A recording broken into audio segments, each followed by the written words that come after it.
Hi friends, आज हम पढ़ने वाले हैं क्वांटम मैकेनिक्स का एक टॉपिक जिसका नाम है डी ब्रोगली हाइपोथेसिस।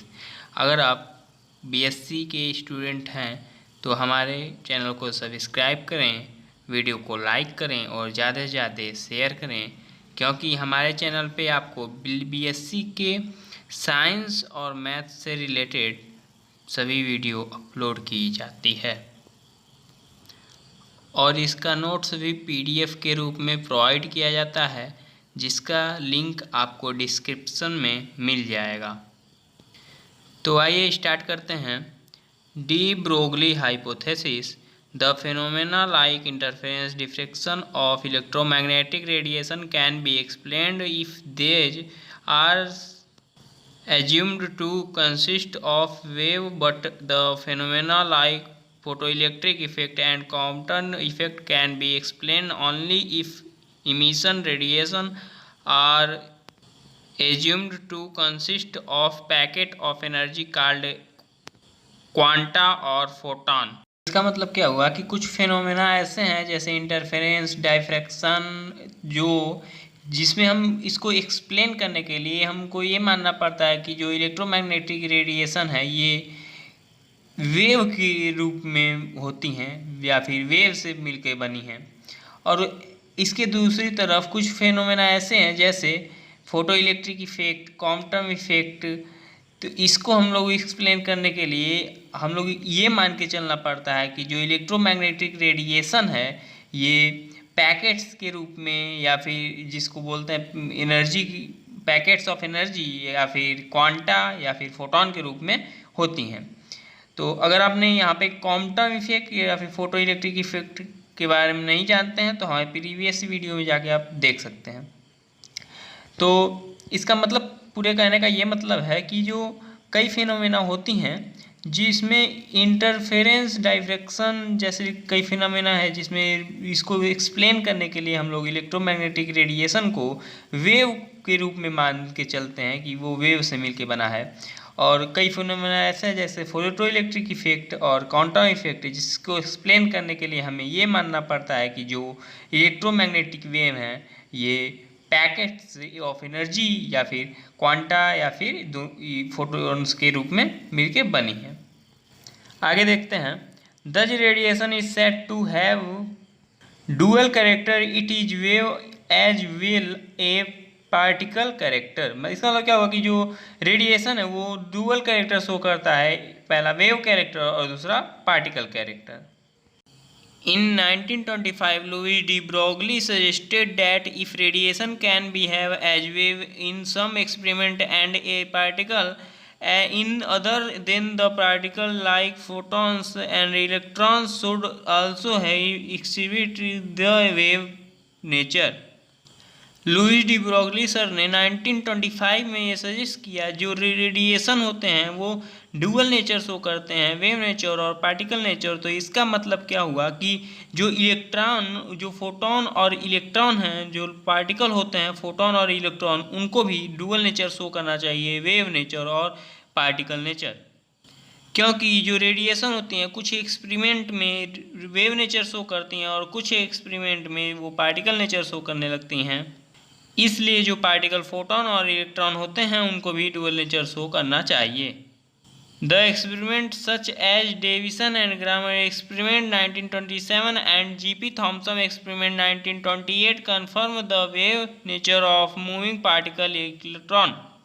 डेविसन और ग्रामर ने 1927 में और जीपी थॉम्सन ने 1928 में ये कंफर्म कर दिया कि जो इलेक्ट्रॉन होते हैं, जो पार्टिकल होते हैं, वो भी वेव नेचर शो करते हैं, पार्टिकल नेचर के साथ साथ वेव नेचर भी शो करते हैं। इसका मतलब वो पार्टिकल में भी डुअल कैरेक्टर होता है।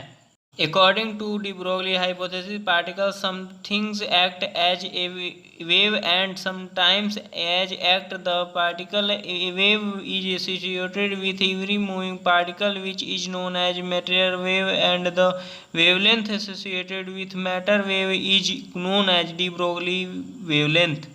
इसका मतलब क्या हुआ कि डी ब्रोगली सर ने कहा कि जो जो पार्टिकल होते हैं वो कुछ एक्सपेरिमेंट में वेव की तरह वेव नेचर शो करते हैं और कुछ एक्सपेरिमेंट में पार्टिकल नेचर शो करते हैं। जिससे कि जो पार्टिकल के साथ जो वेव एसोसिएटेड होता है उसको हम मैटर वेव कहते हैं, और जो पार्टिकल के साथ जो वेवलेंथ एसोसिएटेड होता है उसे हम डी ब्रोगली वेवलेंथ के नाम से जानते हैं। आगे देखते हैं, तो derivation of de Broglie wavelength. According to Planck's quantum theory, energy E of a photon is given by E is equal to h mu. इसका मतलब हुआ कि डी ब्रोगली के अनुसार अगर हम किसी फोटोन को वेव मान के चलें तो उसकी जो एनर्जी होगी वो होगी जिसकी फ्रीक्वेंसी म्यू है। अगर कोई फोटोन है जिसकी फ्रीक्वेंसी म्यू है तो इसकी जो एनर्जी होगी ये होगी E is equal to h mu, where h is Planck constant if photon is considered to be a particle of mass m, then according to Einstein mass energy relation। अगर हम उसी फोटोन को एक बार particle मान के चलें जिसका जो मास है वो m है, तो इसकी जो एनर्जी होगी ये होगी E is equal to m c square. इसका मतलब क्या होगा, हम मास को एनर्जी के रूप में भी लिख सकते हैं और एनर्जी को मास के रूप में भी लिख सकते हैं।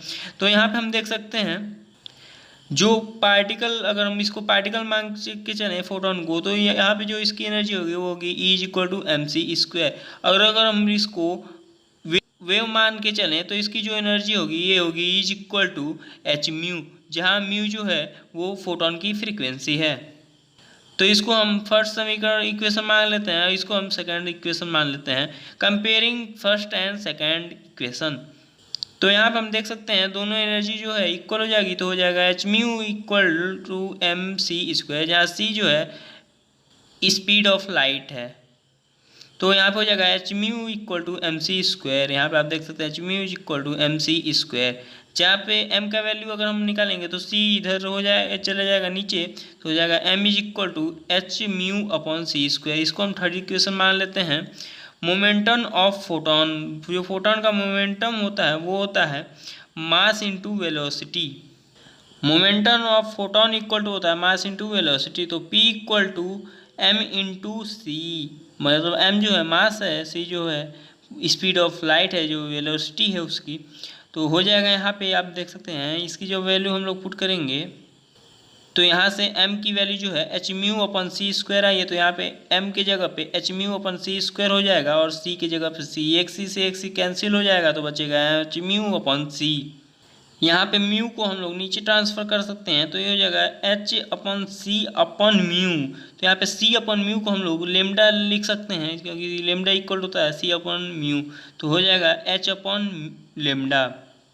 तो जो p की वैल्यू आई है वो आई है एच अपन लेमडा, तो यहाँ पे रख देते हैं p is equal to h upon lambda. तो लेमडा इक्वल टू हो जाएगा, ये लेमडा इधर गया p नीचे आ जाएगा, तो लेमडा इक्वल टू हो गया h upon p as lambda equal to हम लोग ये भी लिख सकते हैं c अपन भी mu. This is known as de Broglie wave equation. इसको हम डी ब्रोगली वेव इक्वेशन के नाम से भी जानते हैं।